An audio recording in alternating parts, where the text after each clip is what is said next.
ठीक ठाक अल्लाह पाक ने हरजीत सिंह प्यार शरपाल सिंह का पोतरा पुत्र सी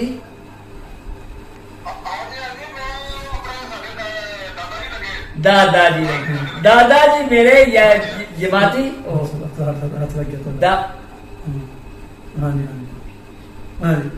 दादाजी मेरे जमाती भी सन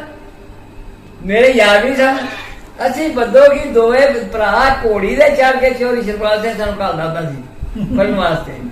हाँ जी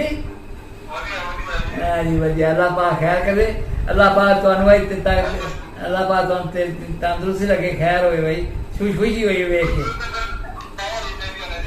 जी अल्लाह पाक खैर सब ठीक ठाक चलते काम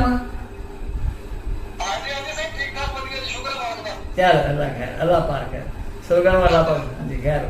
हाँ जी मेहरबानी हाँ इन्हों ना थोड़ी गलबात करिए इंशाल्लाह वीडियो